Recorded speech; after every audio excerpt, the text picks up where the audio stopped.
como que la Unión Soviética estaba de alguna manera estancada, digamos, ¿no?, en estos procesos. El ejemplo más fuertemente que se instala es el llamado Mayo francés de 1968. Un acontecimiento que ha tenido múltiples lecturas, que ha servido para llevar agua para los molinos de muchas variantes, de procesos contestatarios, progresistas, más o menos revolucionarios, pero que claramente, y que después, posteriormente, y hoy en día, es reivindicado por los ejemplos más claros de lo que es esta debacle de la izquierda. Pero claramente el Mayo francés fue un proceso en el cual no renunciaba a los grandes principios que enunciamos al principio, valga la redundancia, respecto de lucha de clases, socialismo y dialéctica, sino que a esto lo enriquecía con que el cambio no tenía que darse pura y exclusivamente en el plano productivo material, sino en el plano simbólico, en el plano ideológico, como dije antes, cultural y subjetivo. De ahí todas las grandes pintadas del Mayo francés, como la más conocida, que es la imaginación al poder. Ahora bien, hay un relativamente cambio del sujeto revolucionario, fundamentalmente aparecen clases medias y estudiantes. El Mayo francés fue fundamentalmente un proceso estudiantil, que surge por una protesta estudiantil. Y este tipo de movimientos, ¿no?, con el fervor y con el sostenimiento que tuvo y con la fuerza que tuvo el Mayo francés, se va dando en distintos lugares de Europa, incluso en Japón, y también en Estados Unidos, una gran cantidad de movimientos estudiantiles norteamericanos. En Norteamérica también se da un fuerte movimiento antiguerra de Vietnam, con una mezcla de un tinte pacifista, pero también un tinte pro-Vietnam. Pero son todos movimientos que la izquierda clasista más cerrada definiría como movimientos burgueses o progresistas, lo cual no es cierto, digamos. No hay que quitar el valor, por lo menos en el plano de las ideas que tuvieron todos estos movimientos. En Italia hay que destacar lo que se llamó el otoño italiano, que fue un movimiento fuertemente obrero, exclusivamente obrero, yo diría casi, de renovación de las ideas y justamente de planteo, un movimiento obrero en el norte de Italia que planteaba esta cuestión de que la clase obrera tenía que seguir luchando permanentemente, incluso dentro de los países socialistas, por los objetivos originales planteados. Digo, para que el poder, la clase ubicada en el poder, no se olvidara de cuáles eran los principios fundamentales del socialismo. Ahora bien, en América Latina se da un proceso diferente a todo esto, por cuestiones claramente entendibles, en el sentido de que el lugar donde estaba parado América Latina era claramente otro, ¿no? Las situaciones, los bolsones de pobreza, los bolsones de explotación máxima en términos de relaciones sociales de producción, los terribles problemas de desigualdad seguían estando vigentes. No, de ninguna manera podíamos hablar de las características que se daban en la Europa o en los Estados Unidos ya desarrollado, ¿sí?, a partir de relaciones imperialistas a lo largo del planeta. Entonces los procesos latinoamericanos van a estar centrados fundamentalmente en algunas partes relativa a organización del movimiento obrero, como es el caso de Argentina, secundariamente Brasil, México. En algunos casos también ciertos movimientos estudiantiles, pero más fuertemente ligados al movimiento obrero, y muchos movimientos de tinte campesinista o asentados en zonas rurales, como por la característica particular de la importancia de la ruralidad en América Latina. En esto surgen lo que se han llamado las guerrillas, a partir de un movimiento guerrillero es que se da la Revolución Cubana, y hay intentos y conatos de guerrilla con mayor o menor éxito en casi todos los países latinoamericanos. Organizaciones guerrilleras existieron en todos los países latinoamericanos. Es conocido lo que fue el intento en Bolivia, liderado por el Che, que terminó con la muerte del Che. Guerrillas rurales o guerrillas urbanas, Uruguay y Argentina, que tenemos acá cercanos, muy importantes las guerrillas urbanas. Las guerrillas rurales en Argentina fueron mínimas. Alguna intención en el norte, algún intento en el norte que fueron fuertemente reprimidas casi de manera inmediata. Las guerrillas urbanas hubo necesidad de la dictadura argentina, y es que por esto es que aparecen las grandes dictaduras latinoamericanas, cambiando el giro de la historia e imponiendo claramente los primeros medidas relativas a lo que hoy se llama, lo que se ha llamado posteriormente el neoliberalismo, ¿no? Que es el avance del individualismo y del egoísmo extremo en términos económicos, pero en términos ideológicos y culturales, y en esto último donde está el éxito mayor llevado adelante por el neoliberalismo. Ahora bien, el neoliberalismo no hubiera podido asentarse con la fuerza con la que se ha sentado, si no es por una serie de movimientos ideológicos teóricos que son los que terminan imponiendo este cambio en los patrones culturales y en los patrones de subjetividad. Estos son el postestructuralismo y el posmodernismo, claramente. ¿Cuáles son los pilares básicos de lucha de estos dos movimientos teórico-ideológicos?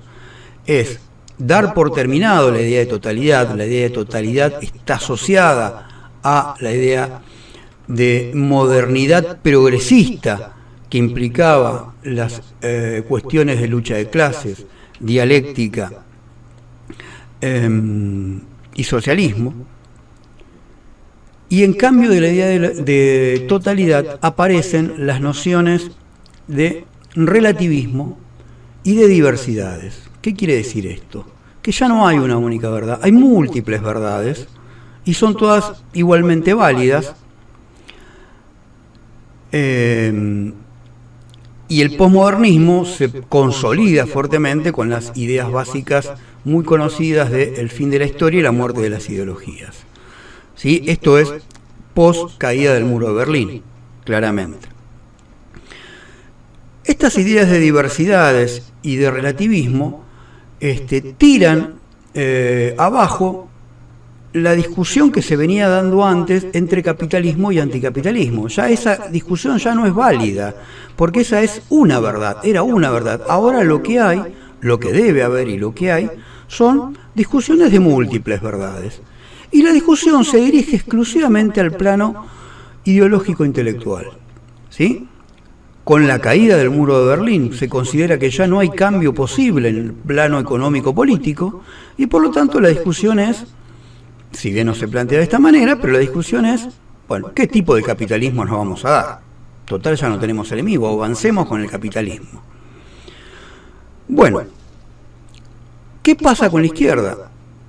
Lo que fueron esos movimientos sociales, ideológicos, políticos, contestatarios de los años 60 y 70 en los países del primer mundo, que cuestionaban cierta mirada centrada básicamente en lo económico, de las izquierdas, de los socialismos reales, empiezan a perder ese anclaje o ese intento de ligazón, con la izquierda tradicional, con la idea de lucha de clases, y se empiezan de alguna manera a autonomizar. ¿Sí? No es ninguna casualidad que posteriormente y en el presente esos movimientos se empiecen a definir como autonomistas, que nada tiene que ver con el autonomismo italiano, del otoño caliente italiano, ese movimiento centralmente obrero, ¿sí? Que lo que pedía era una profundización de las ideas básicas del socialismo y la lucha de clases. Hay un elemento, digamos, que se traslada de uno a otro, que uno de los ideólogos fundamentales del autonomismo italiano, Toni Negri, con el tiempo y hasta el presente se va convirtiendo, abandona esas ideas de obreristas y lucha de clases, y sí, de alguna manera le da sentido a esta nueva idea autonomista, culturalista, subjetivista, individualista y relativista, digamos, ¿no? Entonces, acá creo que está la clave. Lo que parecía o podría haber sido un punto fundamental de enriquecimiento de las izquierdas y del socialismo existentes, de los socialismos existentes, se transforma de alguna manera en la espada de Damocles de esa izquierda, cuando, aprovechando justamente la caída del gran país rector del socialismo real, que es la Unión Soviética, con todos sus satélites, por fundamentalmente problemas internos y porque, bueno, en algún momento terminó perdiendo la batalla contra la hegemonía norteamericana. Hegemonía que hoy en día se está reinvirtiendo. Estados Unidos está perdiendo su hegemonía frente a un proceso de multipolaridad ruso-chino, más algunos otros países asiáticos. Pero no es el tema de hoy. Entonces, se perdió esa oportunidad por procesos sociohistóricos particulares, por propia crisis de lo que eran las izquierdas en los gobiernos, en los socialismos reales, y que fue, y al mismo tiempo en Occidente, motorizada por el postestructuralismo y las ideas posmodernas, esas ideas que tenían fundamentos profundos y claramente positivos para la idea de la izquierda, se autonomizan y se desacoplan de cualquier idea de lucha de clases. La idea de lucha de clases, a su vez, pierde vigencia al caer los socialismos reales. El papel que ha jugado China en esto de la difusión de la idea de socialista fue muy distinto al de la Unión Soviética, y fundamentalmente en las últimas décadas se ha mantenido casi neutral, digamos. La estrategia de China es inundar el mundo con su economía, pero no meterse en cuestiones ideológico-políticas. Así que el socialismo chino complejo hoy en día no es para nada un promotor de ideas socialistas a nivel mundial. Se cae la Unión Soviética, Cuba pierde un sostén fundamental, Vietnam empieza a transformarse también, se van transformando, vuelven a convertirse en países capitalistas dependientes, buena parte de los procesos de liberación nacional y social de África y Asia. En América Latina las dictaduras aniquilan todo movimiento de resistencia y aparece claramente el neoliberalismo, el consenso de Washington. La izquierda disminuye su fuerza, pero a partir de los años 90 empieza a aparecer, pareciera que empieza a aparecer, una nueva izquierda donde ya no plantea lucha de clases y socialismo, de dialéctica ni se sabe de lo que estaríamos hablando, y se empiezan a plantear estos valores que eran valores parciales, sectoriales, de lo que habían sido los movimientos sociales, el nacimiento de los movimientos sociales en los años 60 y 70. Vale la pena definir algunas de estas ideas ya en los 60 y 70. Fundamentalmente lo que aparece en Europa y Estados Unidos son el ecologismo, lo que toma fuerza, porque eran ideas que ya venían de larga data. Pacifismo, ecologismo, feminismo, pero como les digo, todos en mayor o menor medida asociados con los movimientos de izquierda clasistas, ¿sí? Con un intento de diálogo, de tratar de decirle, bueno, pará, loco, tenés que mirar esto también, no te quedes solo con la cuestión obrera en la fábrica, ¿sí? No había planteos anticlasistas de parte de estos movimientos en general, A lo sumo, lo que sí, en el ecologismo se daba una crítica conjunta tanto al capitalismo como al socialismo real, porque decían que eran lógicas fuertemente productivistas y que destruían por igual el medio ambiente, ¿sí? Pero no teníamos en general ecologismos de derechas, ¿sí? Es como que había una mirada válida hacia la idea de los socialismos, pero con un cambio, había que hacer un cambio en la matriz productiva. Bien, en la medida que las nociones de lucha de clases se caen, se pierden, la idea de socialismo se pierde, estos movimientos se autonomizan, se sectorializan cada vez más, se generan miríadas de manifestaciones, movimientos ideológicos, teóricos, por problemas puntuales, aparecen a lo largo del mundo, de Occidente fundamentalmente, una cantidad de movimientos que tienen en general un tiempo de duración efímero, son muy pocos los que logran perdurar, y empiezan a aparecer ideas características de estos procesos de alejamiento de lo que son los conceptos fundamentales de lucha de clases, dialéctica y socialismo. Y, por ejemplo, en América Latina, en el ámbito universitario, aparece la noción de decolonialidad,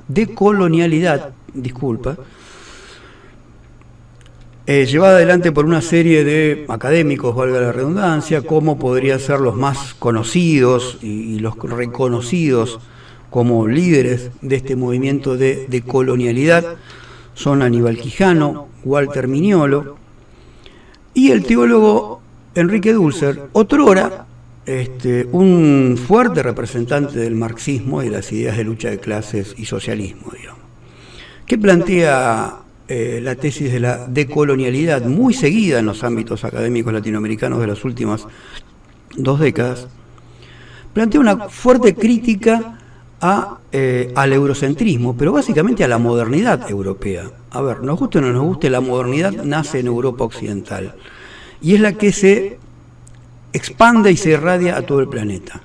La idea de socialismo, el marxismo mismo y la idea de socialismo es un producto de esta modernidad, y yo me animaría a decir que es una hipermodernidad y que es aquella modernidad que lleva al extremo la idea de igualdad, ¿sí? La idea de igualdad y solidaridad, que aparecen en el nacimiento de la modernidad y que luego los movimientos burgueses y la instalación del liberalismo lo corren a un costado porque ya no les sirve más, y lo que emerge es la noción de egoísmo e individualidad, ¿sí? Ahora bien, la decolonialidad echa por tierra absolutamente todas las ideas vinculadas a la modernidad, porque dicen que lo asocian con los procesos de colonización y de licuación de todos los pueblos originarios y de todas las culturas originarias de América Latina. Hecho que es cierto esto último. El problema es que lo plantean de una manera claramente unilateral. Bueno, esos son los malos, no hay nada bueno en la modernidad, ahí está todo el problema.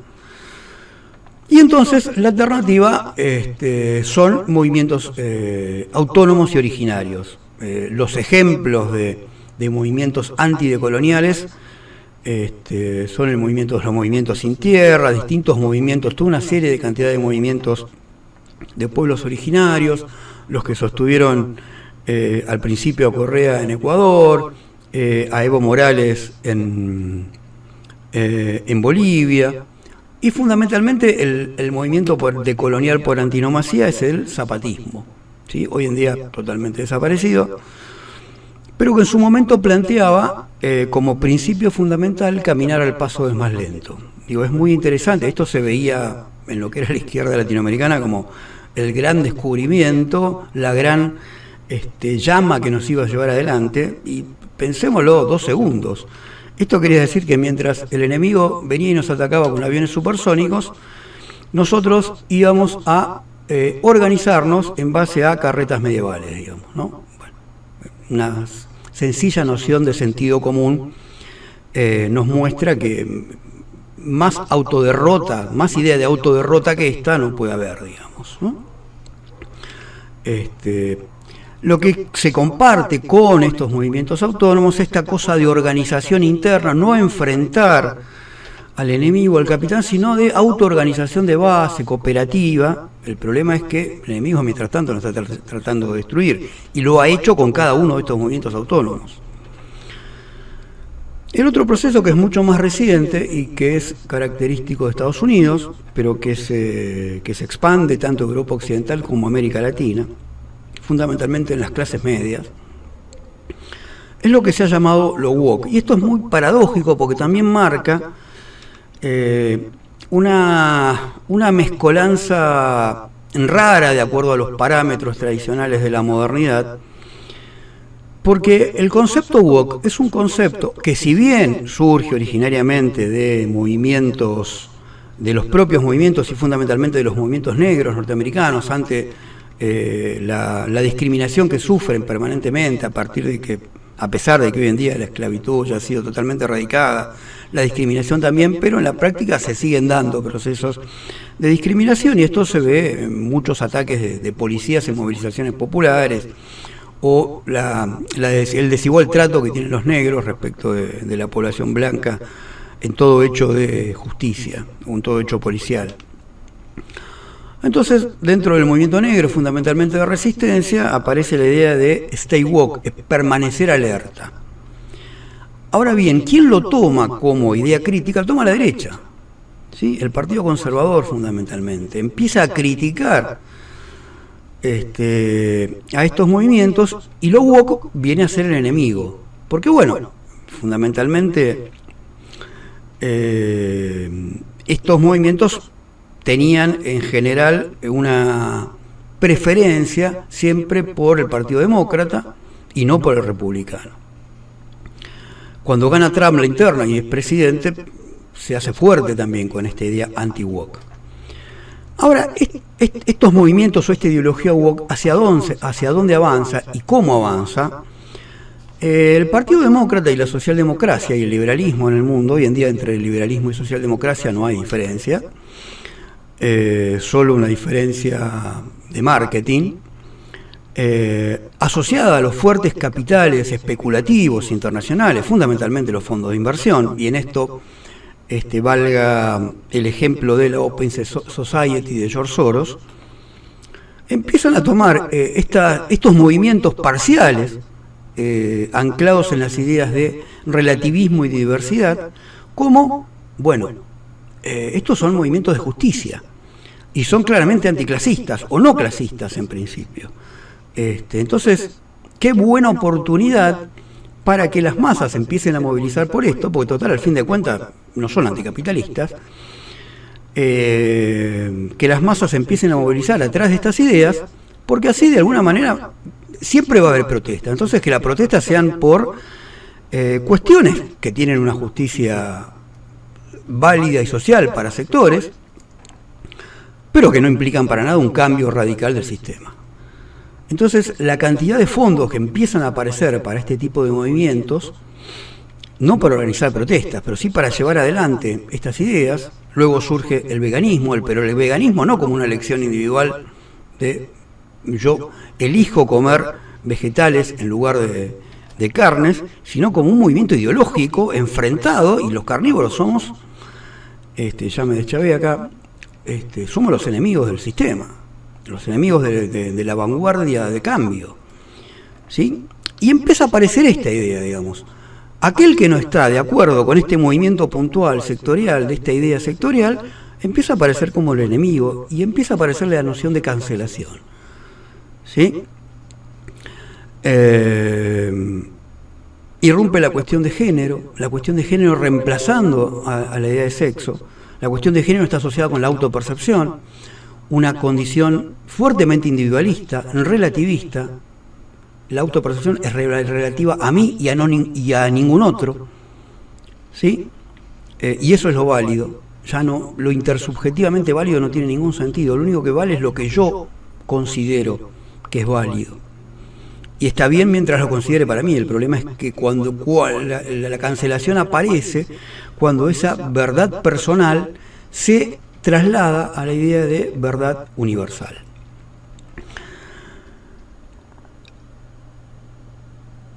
Entonces, la izquierda se identifica con estas nuevas ideas decoloniales, diversidad, relativismo, la ideología woke, y las luchas se dan en estos planos, abandonando absolutamente las nociones esenciales de dialéctica, lucha de clases, totalidad y ni que hablar de socialismo. ¿Sí? Aunque los partidos de izquierda, especialmente los trotskistas, hoy en día sigan teniendo el nombre de socialismo y hablen el nombre de socialismo, lo único que les interesa son estas luchas parcializadas en donde ahí están asentados y hacen fuerza. ¿Sí? Digo, esto muestra una vez más esta crisis teórica conceptual muy fuerte existente en la izquierda.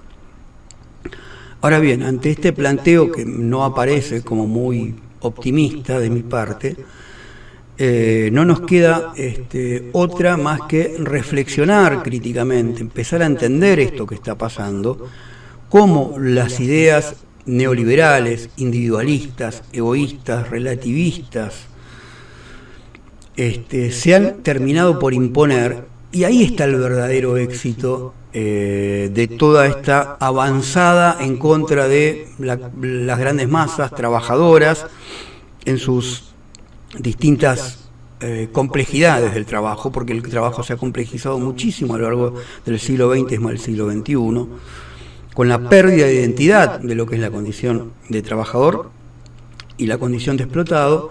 Entonces, la tarea fundamental que nos cabe, y en esto intento aportar un pequeño granito de arena, es tomar conciencia del lugar en el que estamos, digamos.